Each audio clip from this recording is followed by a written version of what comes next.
నమస్కారం వార్తలకు స్వాగతం. ముందుగా ముఖ్యాంశాలు. Farmer minister Perni Nani press meet, పలు అంశాలపై వివరణ.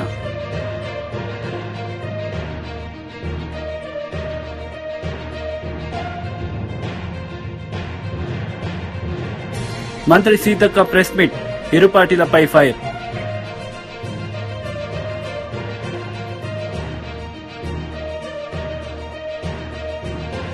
విద్యాశాఖ మంత్రి బొత్స సత్యనారాయణ ప్రెస్ మీట్ నిర్వహించారు. ఈ సందర్భంగా టీడీపీ నేతలపై ఆయన మండిపడ్డారు. విలీనం చేయట్లేదు బాసు, నోనో తప్పది. ఏదైతే థర్డ్ క్లాస్ నుంచి ఎప్పుడు లేని విధంగా 3వ తరగతి నుంచి సబ్జెక్ట్ టీచర్ కాన్సెప్ట్ తీసుకొచ్చాం. 1 నుంచి 5వ తరగతి వరకు ఒకే టీచరు అన్ని సబ్జెక్ట్ చెప్తాడు. English, Telugu, science, social, maths అన్నీ. దాన్ని ఇప్పుడు వచ్చి ఈ ప్రభుత్వం జగన్మోహన్ ఆలోచన చేసి నేను ఎడ్యుకేషన్ మినిస్టర్ అయిన తర్వాత దాని కాన్సెప్ట్ మార్చాం. ఏమని, థర్డ్ క్లాస్ నుంచే సబ్జెక్ట్ టీచరు క్లాసులో సైన్స్ వేరు, సోషల్ వేరు, ఇంగ్లీష్ వేరు, మ్యాథ్స్ వేరు. ఆ టీచర్ని తెచ్చి చేస్తున్నప్పుడు పిల్లలకి చదువు చెప్పడానికి వచ్చి పక్క దగ్గరలో ఉన్న 1 కిలోమీటర్ ఉన్న ఎవరైతే స్టూడెంట్స్ ఉన్నో వాళ్ళు తీసుకొచ్చి అక్కడ టైప్ చేస్తే ఎక్కువ మంది చెప్పడానికి వీలు పడుతుంది, సబ్జెక్ట్ టీచర్లు కూడా అవకాశం ఉంటుందని చెప్పి కాన్సెప్ట్ తీసుకొచ్చాం. అందులో భాగంగా ఇది మెజ్జింగ్ తప్ప 1 కిలోమీటర్ దాటి కానీ కాలువ గట్ల ఉన్నాయి కానీ లేదా హైవే క్రాస్ చేసిన కానీ అవి కూడా చేయొద్దన్నాం. 1 కిలోమీటర్ లోపు ఉండేసాయి చేయొద్దన్నాం. కాకుండా ఇప్పుడు గవర్నమెంట్ ఆఫ్ ఇండియా కొత్త స్కీమ్ నేషనల్ పాలసీ మళ్ళీ మార్చింది. ఎన్ఈపీ నేషనల్ ఎడ్యుకేషన్ పాలసీలు ఏం పెట్టారంటే, ఏదైతే అంగన్వాడీలు ఉన్నాయో మనం ప్రైవేట్ స్కూల్లో KG1 KG2 ఉంటాం కదా, అలా అంగన్వాడీలో PP1 PP2 వాటిని ఫస్ట్ స్టాండర్డ్ సెకండ్ స్టాండర్డ్ కలిపి జాయిన్ చేసి ఉంది. అంటే ఇంకా ఫ్యూచర్లో అంగన్వాడీస్ ఈ 1-2 తరగతి ఒకే దగ్గర ఉంటాయి. అంగన్వాడీలో పిల్లలు 1-2 తరగతి పిల్లలు ఒకే దగ్గర ఉంటారు. 3వ తరగతి నుంచి ఒక స్కూల్. 1-2 తరగతి చేస్తారు. అంగన్వాడీలో క్వాలిఫికేషన్ వాళ్ళు వస్తారు. అంగన్వాడీలో క్వాలిఫికేషన్ ఆయాలు వస్తారు. దానికి సెటప్ అది అంతా ఒక ప్రక్రియ డిస్కౌంట్ జరుగుతుంది. అవసరమైతే రిపోర్ట్ చేసుకుంటాం, లేదా ఉన్న వాళ్ళతో అడ్జస్ట్ చేస్తుంటాం. ఆ క్వాలిఫికేషన్ సరిపోతుంది. ఇది జరుగుతుంటే ఇప్పుడు అడిగా కాబట్టి నువ్వు చెప్తాను, ఇది ధర్మా చెప్పండి, ఈ సమాజానికి పనికొచ్చిందా, రాజకీయ చేస్తుందో చెప్పండి. ఇలాంటి దౌర్భాగ్యం అడిగితే అన్నీ మళ్ళీ మార్చేస్తారు ప్లేట్ మార్చేస్తారు. మళ్ళీ ఏం చేయాలి? పాపం జాలేస్తుంది చూస్తుంటే. ఇంతకుముందు కొద్దిగా బాధపడుతున్నారు. ఈ రెండింటిని చూస్తే నిజంగా జాలేస్తుంది. Former union minister Sujana Chowdary press meet నిర్వహించారు. ఈ సందర్భంగా పలు అంశాలపై ఆయన మాట్లాడారు. అనేక స్కీమ్స్ తయారు చేశారు. అవన్నీ కూడా పర్కులేట్ అవుతూ ఉన్నాయి. మేక్ ఇన్ ఇండియా కానీ, స్వచ్ఛ భారత్ కానీ, ఇవన్నీ కూడా భారతదేశం ఈ రోజున వస్తే కోవిడ్ లాంటి మహమ్మారి వచ్చిందే కూడా ప్రపంచంలో కల్లా భారతదేశమే బ్రహ్మాండంగా హ్యాండిల్ చేసింది. ప్రొడక్టివిటీ తగ్గింది, మనుషులు చనిపోయేది తగ్గింది, కొంత ఇబ్బంది జరిగింది. కానీ తర్వాత అప్పటి నుంచి కూడా రేషను అప్పుడు మొదలుపెట్టింది. ఇంకా కూడా వాళ్ళకి పప్పు, ఉప్పు, BPL వాళ్ళకి ఇంకా ఇప్పటికి కూడా గవర్నమెంట్ పంపిస్తూనే ఉంది. ఇది ఈ విధంగా ఉంటే ఆంధ్రప్రదేశ్ మాత్రం మోడీ గారి నాయకత్వం కానీ, భారతీయ జనతా పార్టీ దేశం అంతా బ్రహ్మాండంగా చేస్తుంటే ఆంధ్రప్రదేశ్ మాత్రం ఆ బెనిఫిట్స్కి పొందలేకపోతూ ఉంది. కాబట్టి ఇప్పుడు మనకి ఎలక్షన్స్ ఉన్నాయి కాబట్టి ఆంధ్రప్రదేశ్లో కూడా ఎన్డీఏ గవర్నమెంట్ డెఫినెట్గా ప్రజలు ఆదరిస్తారు. డెఫినెట్గా ఆంధ్రప్రదేశ్కి కూడా నెక్స్ట్ 5 ఇయర్స్లో గ్రోత్ లైన్లోకి వెళ్తుందని చెప్పి మా నమ్మకం. ఓకే.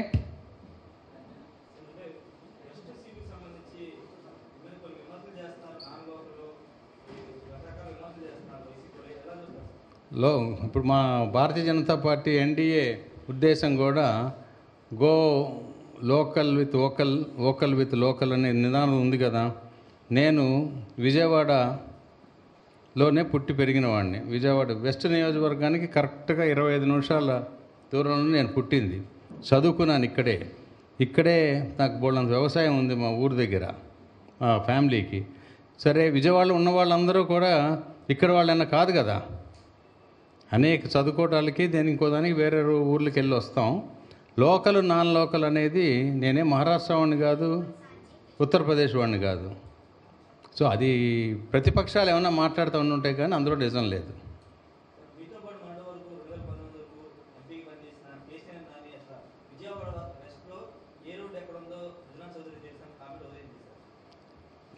ఆయన ఎందుకు అలా దిగజారిపోయారనే దాని మీద నేను ఆయన మీద సానుభూతి పడవలసింది తప్పితే అంతకంటే నేను ఎక్కువ చెప్పలేను. విజయవాడ వెస్ట్లో నాకు తెలుసుకోకపోతే జీపీఎస్ వాడుకుంటా తెలుసుకునే విధంగా నాకు తెలుసు. నేను చదువుకున్న బాగానే, ప్రతి గల్లీకి వెళ్ళగలను నేను. విజయవాడ వెస్ట్లో ఇప్పుడు ఎవరైనా సరే అక్కడ వెళ్ళాలంటే అందరికీ అన్నీ తెలుసు అని నేను చెప్పను. కానీ కేశినేని నాని గారు స్థాయికి నేను దిగలేను, అంతవరకైతే సమాధానం చెప్పగలను.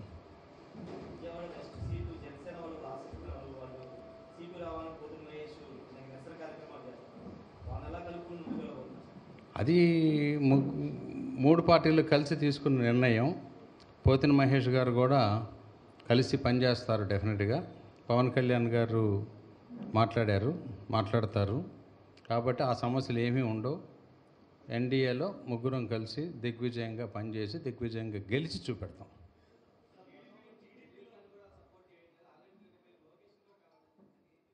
ఏంటండి?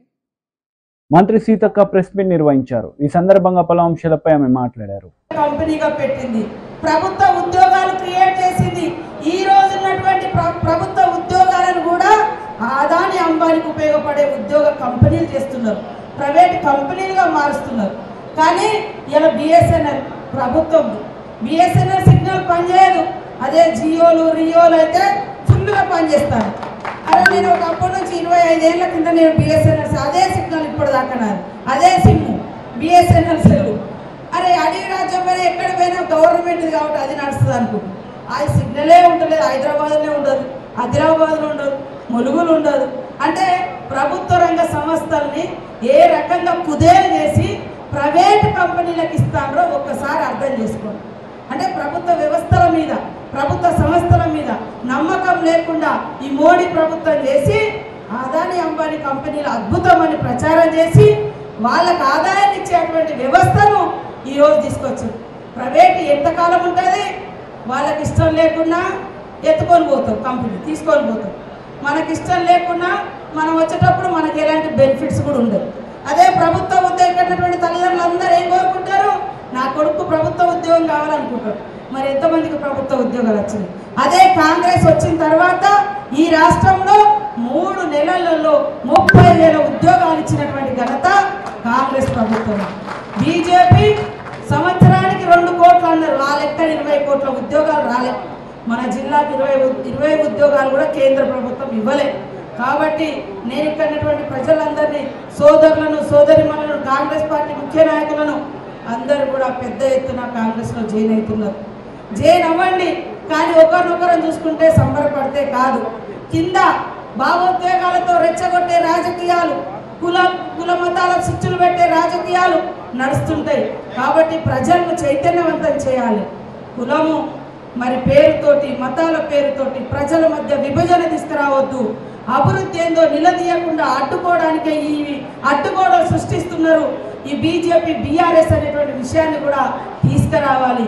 కాంగ్రెస్ వచ్చిందంటే మరి ఒక పట్టాలు ఇచ్చిరు, ఒక ఆరోగ్యశ్రీ ఇచ్చింది, ఒక ఉద్యోగాలు ఇచ్చారు, ఒక మోడల్ స్కూల్ ఇచ్చారు, ఒక కస్తూరిబా, ఒక డిగ్రీ కాలేజీలు, ఒక ఐఐటీలు, మరి ఇట్లాంటి ఎన్నో తీసుకొచ్చినటువంటి ఘనత. భూముల పంపకం, పేదలకు 7 విడతలుగా భూముల పంపకం. అదేవిధంగా గతంలో ఇందిరమ్మ ఇల్లు, ఇప్పుడు 5 లక్షలతో ఇందిరమ్మ ఇల్లు, 200 యూనిట్ల కరెంటు ఫ్రీ. ఇప్పుడు ఆ రోజు కాంగ్రెస్ ఉన్నప్పుడు 500కే గ్యాస్ సిలిండర్. ఈ బీజేపీ కాలంలో 1200 ఉంటే మళ్ళీ ఇప్పుడు మన కాంగ్రెస్ రాష్ట్రంలో 500కే గ్యాస్ సిలిండర్. ఇట్లాంటి అనేక సంక్షేమ కార్యక్రమాలు మనం తీసుకొస్తున్నాం. దీన్ని సహించలేక బీజేపీ బీఆర్ఎస్ ఇంటర్నల్గా ఒకటై ఏమన్నంటే కూలుస్తాం అన్నోడు ఎప్పుడు స్వాస్థంగా లేడు. కూలుస్తాం కాలుస్తాం అన్నోళ్ళు ఎప్పుడు నాశనం అయ్యే పోతారు. మొన్నటి దాకా మనల్ని అందరినీ కాంగ్రెస్ ఉన్న వాళ్ళందరినీ మరి కూలుస్తాం అంటే ప్రజలు వాళ్ళని కూల్చిరు. అవునా కాదా? కాబట్టి ఇవాళ కాంగ్రెస్ పార్టీని బెదిరిస్తూ ఉన్నారు, కూలగొడతామంటున్నారు. అందుకని అవతల నుంచి 3 నెలల నుంచి ఒక్కరిని కూడా మనం ముట్టుకోలే, ఏ ఎమ్మెల్యేలు తీసుకోలే. కానీ వాళ్ళందరూ వస్తామంటున్నారు, కూలుస్తామని ఒక మాట బెదిరిస్తున్నారు. కాబట్టి కూల్చే దిక్కు మరి వాళ్ళు అంతమంది ఎమ్మెల్యేలు అవసరమా? ప్రజాస్వామికంగా పనిచేసే ప్రభుత్వానికి మద్దతు ఇస్తామంటున్నారు. కాబట్టి వాళ్ళను కాంగ్రెస్ పార్టీ తీసుకోవడం జరుగుతుంది. కాబట్టి ఇక్కడ మా సోదరులందరూ మండలాన్ని యూనిటీగా చేసుకొని 1,00,000 ఓట్లే మీ యొక్క ఏకైక లక్ష్యంగా పెట్టుకొని ఈ ఆదిలాబాద్ మన అసెంబ్లీలో 1,00,000 ఓట్లు సాధించడం కోసం జలవనరుల శాఖ మంత్రి పేర్ని నాని మీడియా సమావేశం నిర్వహించారు. ఈ సందర్భంగా పవన్ కళ్యాణ్ చంద్రబాబు నాయుడులపై మండిపడ్డారు. ఆపేయండి, నిర్వీర్యం చేయండి అని చెప్పి కాలుకు బలపం కట్టుకుని అట్లాగే నీ తాబేదారులకి, నీ ఏజెంట్లకి, నీ వందిమాగుదులకి బలపాలు కట్టి ఢిల్లీ నుంచి మందడంలోని సచివాలయం దాకా ఓకే తిప్పి వాళ్ళ పెన్షనర్లకు ఇంటికి వెళ్లకుండా డబ్బులు ఆపింది ఎవరు?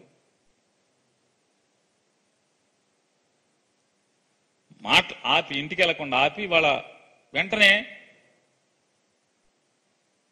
కేంద్ర ఎన్నికల సంఘం వాలంటీర్లని పక్కన పెట్టండి అని ఉత్తర్వులు ఇవ్వగానే సంబరాలు చేసుకున్నారు. తుళ్ళింతలు, కేరింతలు తెలుగుదేశం వాళ్ళందరూ. ఇవాళేమో మామూలుగా అసలు తలుపు సందులో తోకబడిన కోతిలాగా తన్నుకుంటున్నారు. కీస్ అంటే ఒక తన్నుకు చచ్చిపోవటమే మామూలుగా. తలుపు సందులో కోతికి తోకబడితే ఏమంటుంది పరిస్థితి? కెలుక్కోవటం ఎందుకు తలుపుని? తలుపు సందులో తోకెడటం ఎందుకు? ఈ ఏడవటం ఎందుకు?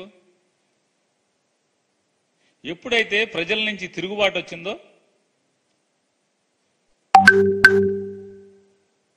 ఈ తోక ఇరుక్కుపోయినటువంటి కోతి తంతు అయిపోయింది చంద్రబాబు నాయుడు గారిది, వీళ్ళందరిది. ఇవాళ చంద్రబాబు నాయుడు గారు మాట్లాడతాడు. పెన్షన్ల పంపిణీ, ఇవాళ పెన్షన్ల పంపిణీ చేయొద్దని ఎవరు చెప్పింది? ఏ రాష్ట్ర వైఎస్ఆర్ కాంగ్రెస్ పార్టీ అన్న పెన్షన్లు ప్రాంతం చెప్పిందా? చంద్రబాబు నాయుడు గారు, నువ్వు కాదు, నీ తల్లో జేజమ్మ దిగి వచ్చినా పెన్షన్లు ఆపడం ఎవడి వల్ల కాదు, జగన్మోహన్ రెడ్డి గారి ప్రభుత్వంలో నీ వల్ల కానే కాదది. కానీ నీ దగుల్బాజీ బుద్ధి, నీ దిక్కుమాలినటువంటి పెత్తందారి మనస్తత్వం, పేదోళ్లు సుఖపడుతుంటే పేదోళ్లు కష్టాలు లేకుండా బతుకు గడిపేటంటే చాలా మందికి దయనీయమైన పరిస్థితిలో పిల్లలుండి కూడా, ఆఖరికి కొడుకులుండి కూతుర్లుండి కూడా వాళ్ళెవరు గంజిపోయిటాకు కూడా దిక్కులేని స్థితి ఉన్న వారందరికీ కూడా ఇవాళ జగన్మోహన్ రెడ్డి గారి ప్రభుత్వం ఇచ్చేటువంటి ఈ 3,000 రూపాయల మీద జీవితాన్ని, నెల రోజుల జీవితాన్ని గడిపేటువంటి పరిస్థితులు ఉన్నాయి. ఇల్లు కదలకుండా మంచంలో ఉండి బోధకాళ్ళుండి కాళ్ళు ఇరిగిపోయి, నడుము ఇరిగిపోయి, సట్టెరిగిపోయి, బాత్రూంలో కారు జారిపడి మరి 60-70 ఏళ్ళు దాటిన కాడి నుంచి ఏమవుతుంది? పాస్కి వెళ్తేనో లెట్రిన్కి వెళ్తేనో బాత్రూంలో పడిపోయేటువంటి, నడువులు ఇరిగిపోయి, తుంటెముకలు ఇరిగిపోయేటువంటి ఎంతమంది వృద్ధులు వాళ్ళ మంచాల్లో ఉంటున్నారు? వాళ్ళందరూ ఉసురు నువ్వు పోసుకోవా? నువ్వు బాగుపడతావు. బీఆర్ఎస్ పార్టీకి ద్రోహం చేసిన కడియం శ్రీహరికి పార్లమెంట్ ఎన్నికల్లో గట్టి గుణపాఠం చెప్పాలని కార్యకర్తలకు మాజీ మంత్రి, ప్రస్తుత ఎమ్మెల్యే హరీష్ రావు సూచించారు. ఈ సందర్భంగా పలు అంశాలపై ఆయన మాట్లాడారు. నిజంగా కడియం శ్రీహరి గారు పోయిన తర్వాత పార్టీలో జోష్ ఎక్కువ కనబడతా ఉంది, నాకు కసి ఎక్కువ కనబడతా ఉంది. ఆనాడు స్టేషన్ గన్పూర్ ఉప ఎన్నికల్లో నేను పనిచేసినప్పుడు ఎంత ఉత్సాహం కనబడ్డదో ఇలా మీ అందరిలో కూడా ఇలా పార్టీకి ద్రోహం చేసిండు. ఈ పార్టీకి ద్రోహం చేసిన కడియం శ్రీహరి గారికి గట్టిగా గుణపాఠం చెప్పాలనే కసి ఇలా ప్రతి కార్యకర్తలో కూడా కనపడతా ఉంది. ఎందుకంటే ఆయన గారు టికెట్ తీసుకొని మా అందరితో సమావేశాలు పెట్టించి మరి చివరి క్షణంలో ఇలా పార్టీ మారడం అంటే దాన్ని ఏమంటారు? ద్రోహమా కాదా? ఇలాంటి ద్రోహం చేసిన వాళ్లకు గుణపాఠం చెప్పాలనా వద్దా? ఎందుకంటే ఆయన టికెట్ అడిగి తన కుమార్తెకు తీసుకొని నువ్వు పార్టీని ఇలా చివరి నిమిషంలో నువ్వు పార్టీ మారడం అంటే మా కార్యకర్తల మనోస్థైర్యాన్ని దెబ్బతీయడం, పార్టీని అవమానపరచడం. ఇట్లాంటి వాళ్లకు మరి పార్టీలో ఉండే ప్రతి కార్యకర్త కూడా సీరియస్ గా తీసుకొని తగిన గుణపాఠం చెప్పాల్సిన అవసరం ఉంది. శ్రీహరి గారికి ఏం తక్కువ చేసింది పార్టీ? నీకు ఉప ముఖ్యమంత్రిగా, ఎంపీగా, 2 సార్లు ఎమ్మెల్సీగా, ఎమ్మెల్యేగా నీకు అవకాశం ఇచ్చింది. నిజానికి నువ్వు జీవితాంతం పార్టీకి రుణపడి ఉన్నా కూడా నువ్వు తక్కువే. ఎందుకంటే నీకు అన్ని అవకాశాలు ఇవాళ ఈ పార్టీ కల్పించి మిమ్మల్ని గౌరవించింది ఈ పార్టీ. నువ్వే మాట్లాడినావు చాలా సందర్భాల్లో, నేను పార్టీ మారేదే లేదు, నేను ఈ పార్టీలోనే ఉంటా అని ఎన్నిసార్లు ఇవాళ శ్రీహరి గారు చెప్పిండ్రు. కొన్ని టీవీ ఇంటర్వ్యూలోనైతే అవసరమైతే రాజకీయాల నుంచి విరమించుకుంటే తప్ప నేను పార్టీ మారనని చెప్పినావు. మరి అలా ఎందుకు మారినవో సమాధానం చెప్పాల్సినటువంటి అవసరం ఇవాళ శ్రీహరి గారి మీద ఉంది. నిజంగా నీకు నీతి నిజాయితీ ఉంటే మీరెప్పుడు రాజకీయ విలువల గురించి మాట్లాడతారు, నైతిక విలువల గురించి మాట్లాడతారు. మీరు మాట్లాడే మాటల్లో నిజం ఉంటే ఈ పార్టీ ద్వారా వచ్చిన ఎమ్మెల్యే పదవికి తక్షణమే రాజీనామా చేయాలని చెప్పి నేను డిమాండ్ చేస్తా ఉన్నా.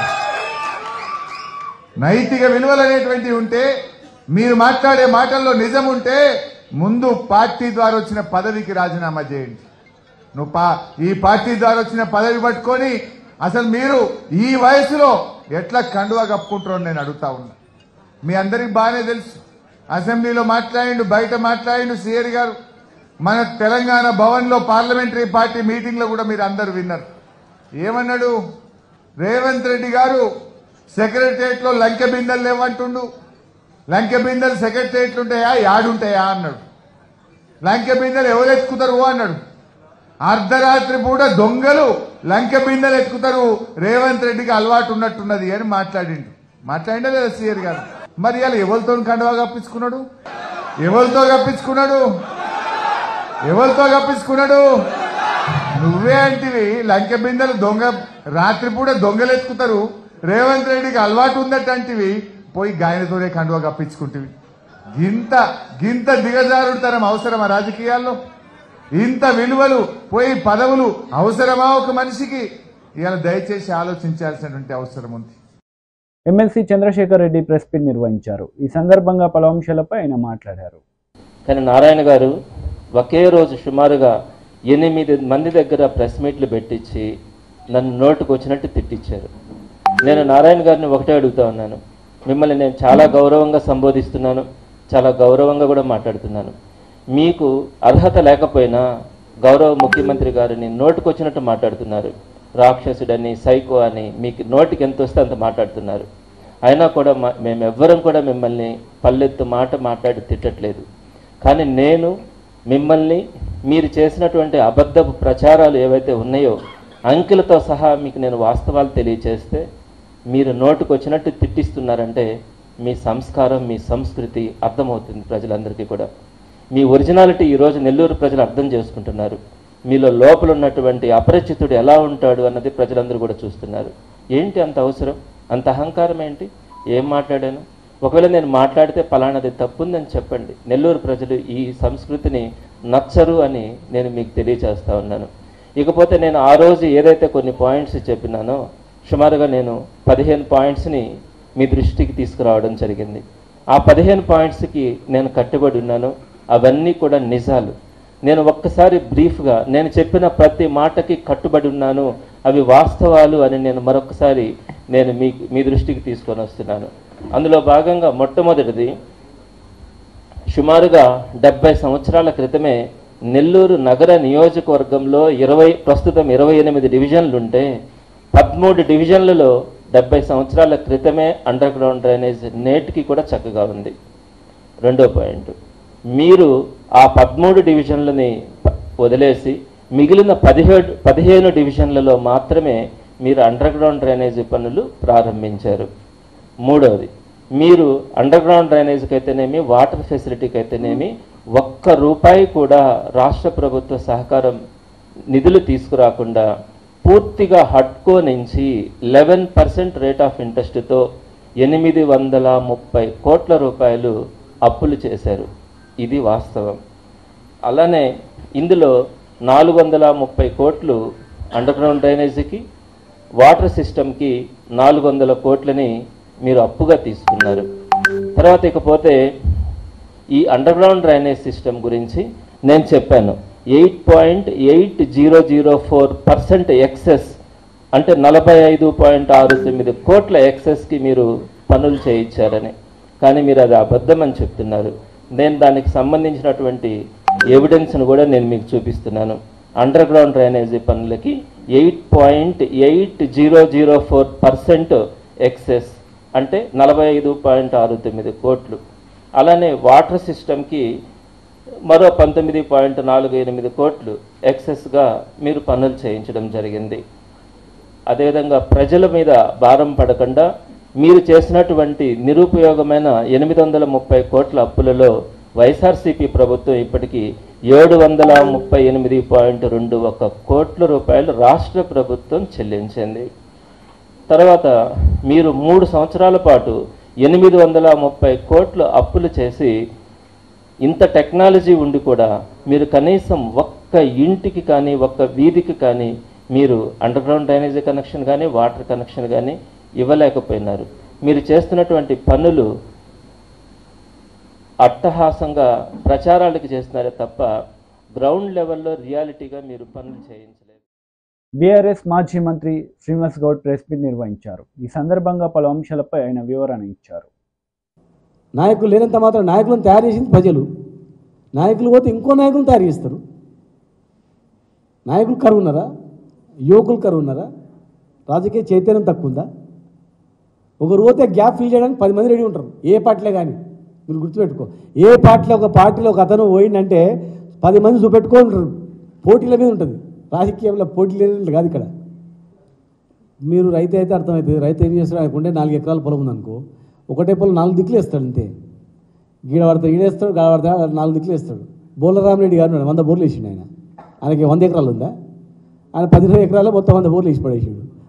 మంది పొలాలు ఏం కదా, మంది పొలం వేస్తే మూతి పొలం అలగొడతాడు. ఆయన పొలంలో ఆయన వేసుకోవాలా? గీడ గాడ గాడ గాడ వేసుకుంటాడు. ఆయన గోస ఇది. ఎండిపోతున్నప్పుడు కడుపు నొప్పి వేస్తుంటుంది. ఆడబడుతో దేవుడు, ఈడబడుతో దేవుడు 100 దేవుళ్ళకి మొక్కి కొబ్బరికాయ కొట్టి వేసుకుంటాడు. వేసిన తర్వాత మళ్ళీ మిషన్ రాదని చెప్పి ఇంకో దగ్గర గీడేద్దామా అంటే గాడేస్తాడు. కోషిష్ భక్తుడు అంటే 10 హాస్పిటల్ తిప్పుతారు ఇట్లా. కొన్ని ఊపుతాడు, గాడబత్తాడు, ఆడుకోతాడు, ఈడబత్తాడు. గట్లా రైతులు కూడా గట్ల ఉంటుంది.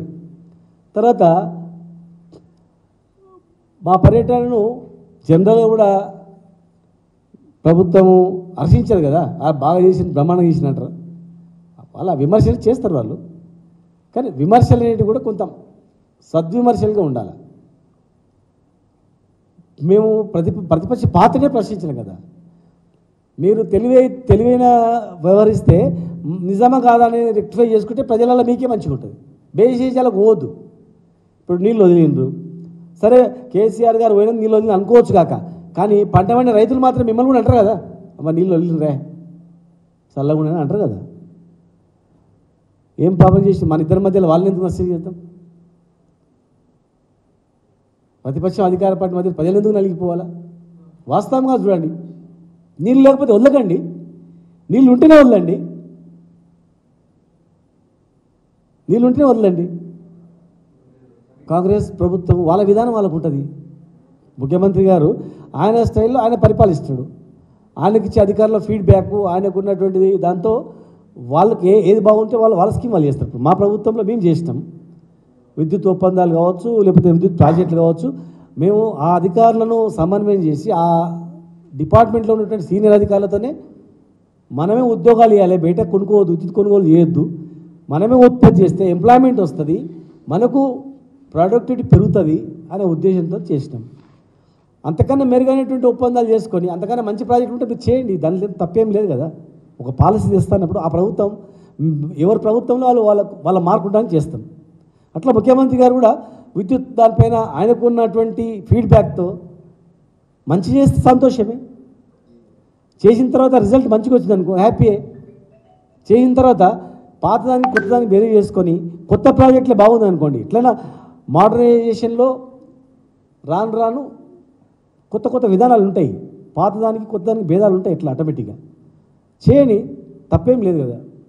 మనం ఉత్పత్తి చేసి ఇతర రాష్ట్రాలకు ఇచ్చే స్థాయి మనకుంది. విద్యుత్ గతంలో ఇప్పటికీ తెలంగాణ రాకముందు 3 గంటలు కరెంట్ ఇస్తుంది. ఇవాళ ఎట్లా వచ్చింది కరెంట్? మరి ఇండియాలో ఎక్కడైనా కానీ ఒక్క ఇండస్ట్రీ జనరేటర్లతో నడుస్తుండే, మూతపడుతుండే, నీళ్లు లేక ట్యాంకర్లతో కొనుకొస్తుంది. ఇవాళ ఏ ఇండస్ట్రీ అయినా నీళ్లు కొనుకొచ్చుకుంటుందా? నీళ్ళు వస్తున్నాయా లేదా? ఇండస్ట్రీ నడవడమే నీళ్లు, కరెంటు. డిప్యూటీ సీఎం బట్టి విక్రమార్క మీడియా సమావేశం నిర్వహించారు. ఈ సందర్భంగా ఇరు పార్టీలపై ఆయన మండిపడ్డారు. క్రిటికల్ టెక్నాలజీతో భద్రాద్రి పవర్ ప్రాజెక్ట్ పెట్టలేవు.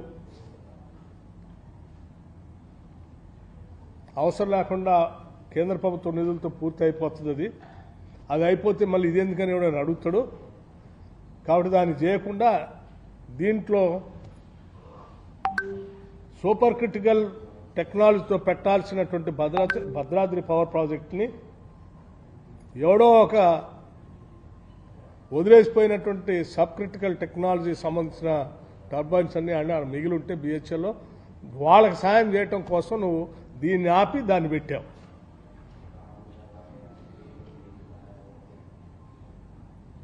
దాంతోపాటు మళ్ళీ యాదాద్రి దగ్గర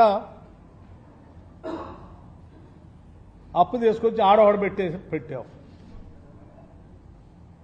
నీ పాపమే కదా ఎన్టీపీసీ రాకుండా ఉండిపోవటానికి. అదేమో దాని భారం వేసి భద్రాద్రి పవర్ ప్రాజెక్ట్ని సబ్ క్రిటికల్ టెక్నాలజీ ఒక 25 నుంచి 30 సంవత్సరాలు పొల్యూషను ప్రొడక్షన్ కాస్ట్ పెరిగింది. యాదాద్రిదేమో టైమ్లీ నువ్వు పోనీ ఇది బంద్ చేసి దీంతోనే చేసినట్టు టైమ్లీ కంప్లీట్ చేసినట్టు చేయవచ్చు. పోనీ ఇప్పుడు ఎన్టీపీసీ ఎందుకు చేయలేదని ఇప్పుడు మమ్మల్ని అడుగుతున్నావు. నువ్వు 10 ఏళ్ళ నుంచి అప్పుడే చేయాల్సి ఉంది కదా. మేము కూడా నీలానే పోనీ అదేం చేద్దాం, ఇదంతా భారం అయిపోతుందని వెంటనే కూర్చొని రివ్యూ చేశాం.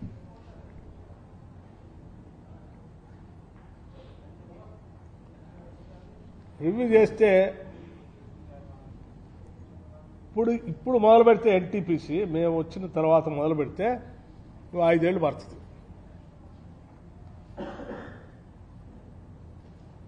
ఇంకో 5 ఏళ్ళు పడితే 5 ఏళ్ళు మినిమం, అది 6 ఏళ్ళు కావచ్చు 7 ఏళ్ళు కావచ్చు పడితే ఇప్పుడున్నటువంటి ధరల ప్రకారం లెక్కేస్తే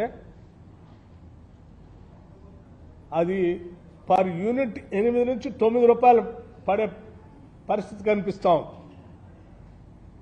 పర్ యూనిట్ 8 to 9 రూపీస్ భారం ప్రజల పైన పడే పరిస్థితి కనిపిస్తాం లెక్కల ప్రకారం. పెరుగుతున్నటువంటి కోల్ ధరల ప్రకారం కానీ పెరుగుతున్నటువంటి ఇతర వాటి ప్రకారం కానీ. మరి అట్లా చేద్దామా? అందుబాటులోకి వచ్చిన నూతన technology, alternative energies, renewable energies, రకరకాల సోలార్ పవర్ కానీ, పంప్ స్టోరేజ్ పవర్ కానీ, అది విండ్ పవర్ కానీ, రకరకాల పవర్ ఆల్టర్నేటివ్ పవర్ సోర్సెస్ అందుబాటులోకి వచ్చినాయి. ఈ మధ్యనే సోలార్ కార్పొరేషన్ ఆఫ్ ఇండియా వాళ్ళు టెండర్ పిలిస్తే 5 రూపాయల 25 పైసలు 50 పైసలకి ఫిక్స్డ్గా కంటిన్యూస్గా రాబోయే 25 సంవత్సరాలు ఇవ్వటానికి పనికొచ్చినట్టుగా టెండర్ వచ్చింది. Not 1 year. అటువంటి దాన్ని మరి ప్రస్తుతం అందుబాటులోకి వచ్చినప్పుడు అది తీసుకుందామా? ఎఫ్డిఆర్ఈ